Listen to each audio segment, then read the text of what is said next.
Bonjour à tous, j'espère que vous allez bien. En tout cas, moi ça va super. Donc, bienvenue sur ma chaîne, Myriam NY. Donc, j'ai une nouvelle méditation à vous partager aujourd'hui sur Genèse 9. Donc, je vais commencer la méditation. Que le Saint-Esprit puisse vous toucher et vous éclairer. Et que ce moment soit un moment béni pour vous. Je vais commencer. C'est parti. Donc, le verset 1 nous parle, le verset 1 nous dit: Dieu bénit Noé et ses fils et leur dit: Soyez féconds, multipliez et remplissez la terre. Donc par rapport à ça, moi je comprends que Dieu nous aime, que l'homme est la faiblesse de Dieu et que Dieu aime la vie. La parole de Dieu nous dit que Dieu n'est pas le Dieu des morts, mais le Dieu des vivants. À partir du moment où tu as le souffle de vie, tu dois comprendre que tu comptes pour Dieu et que Dieu a un plan merveilleux pour toi et ne veut pas que tu restes là sans rien faire. Déjà quand il dit soyez féconds, multipliez, remplissez la terre, on voit que ce sont des actions. Donc une journée passée sans action, conduite par le Saint-Esprit sans action bonne, est une journée gâchée. Car Dieu nous aime et Dieu aime la vie. Dieu aime la vie. Et parler, c'est la vie. Marcher, c'est la vie. Écouter, c'est la vie. Danser, chanter, euh, avoir des enfants, se marier, c'est la vie. Et ce que Dieu, c'est ça qu'il veut créer en toi. Lorsque Jésus rentre en toi, il te donne la vie. La parole de Dieu nous dit, celui qui a Jésus a la vie. Et celui qui n'a pas Jésus n'a pas la vie. La vie ne se trouve pas dans le monde. La vie, ce n'est pas avoir plein de copains, de copines. Non, la vie, c'est Jésus-Christ. Et une fois que tu l'acceptes dans ta vie comme Seigneur et Sauveur, Jésus change ta vie.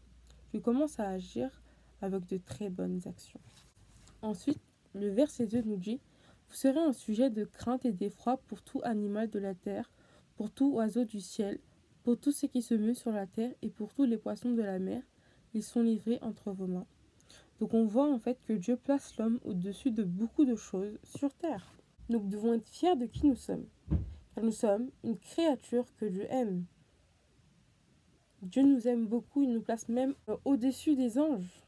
L'homme est sa création et il nous considère parce que c'est la création à laquelle il parle, c'est la création à laquelle il prend plaisir. Et si tu n'as pas d'intimité avec Dieu, il est temps d'en créer. Parce que c'est comme ça que tu vas comprendre Dieu et apprendre à le connaître et à mieux le servir. Car Dieu est grand. Et sa parole, c'est ce qu'il nous demande. Sa parole, c'est lui. Et lorsque tu l'écouteras, lorsque tu liras la parole, tu comprendras qui il est et tu vas marcher avec fierté. Car Dieu nous donne beaucoup de vérité dans sa parole. Comme un verset qui peut nous dire que vous êtes la tête et non la queue. Directement, tu comprends que tu es la tête. Tu n'es pas n'importe qui. Un verset qui peut nous dire d'autres: J'ai un plan merveilleux pour toi de bonheur et non de malheur, afin de te donner un avenir, de l'espérance. Ne t'inquiète pas, mais en toute chose, fais connaître tes besoins à Dieu par des prières, des supplications et des actions de grâce. Dieu nous aime, il nous a tout donné. Donc il ne faut pas nous inquiéter, mais prends le temps de prier sans cesse, de créer une intimité avec lui. Nous sommes sa création qu'il préfère. Ce n'est pas les animaux qui va voir, mais eux, ils n'ont pas la parole. C'est nous qui avons la parole. Et Dieu est la plus grande puissance du monde. Non seulement du monde spirituel, mais il dépasse, on va prendre dans la vidéo sur les lois spirituelles, que le spirituel dépasse le physique. Dieu est tout. Et si la personne qui est tout t'aime, et tu as une intimité avec lui, et il te parle, et il est heureux de te voir, et il est heureux quand tu es heureux, et tu fais de grandes choses grâce à lui, et tu as une histoire avec lui, tu as un grand témoignage, c'est ça, la vie. Le reste qui nous disent: Oh, j'étais comme ça, et je suis partie voir un psychologue, bon, pourquoi pas. J'ai travaillé mon caractère, mais sans Jésus qui est là. Il a fait tout par ses propres efforts.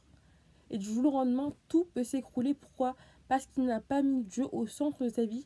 Et tout ce qu'il a fait, c'est par ses propres efforts. Et l'homme est faible. Nous savons que nous sommes faibles. Plus nous travaillons, plus nous grandissons, plus nous devenons faibles.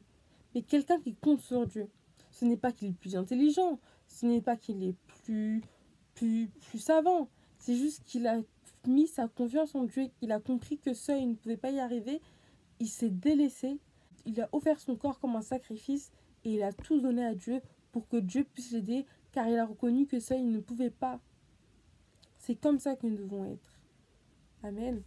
Ensuite, le verset 11 nous dit: J'établis mon alliance avec vous, aucune chair ne sera plus exterminée par les eaux du déluge. Et il n'y aura plus de déluge pour détruire la terre. 12.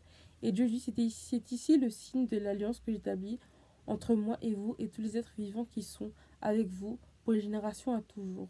J'ai placé mon arc dans la nuit et il servira de signe d'alliance entre moi et la terre.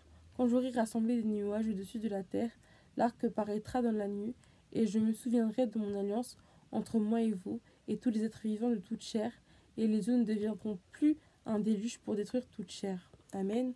Donc là, on voit que Dieu tient ses promesses. Puis il n'y a plus eu de déluge. La terre se passe bien, et de l'alliance qu'il a faite depuis ces années avec Noé, il la tient. C'est ça qui nous différencie, nous les chrétiens, du coup, des gens du monde. Nous avons une alliance avec Dieu. Tout ça, c'est spirituel.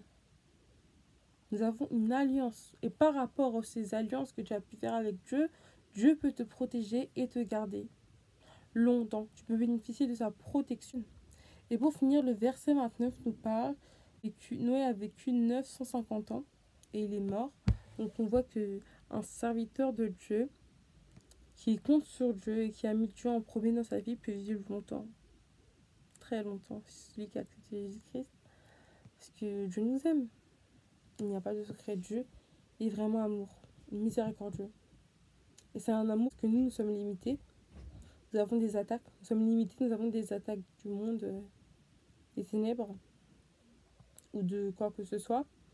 Voilà, vu que nous avons accepté Jésus, il n'y a que le monde des ténèbres qui peut nous combattre. Et Dieu nous aime.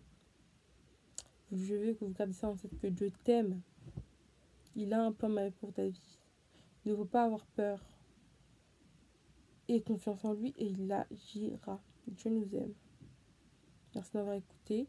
Je vous fais de gros bisous et je vous souhaite un beau week-end. Que Dieu vous bénisse. Au revoir.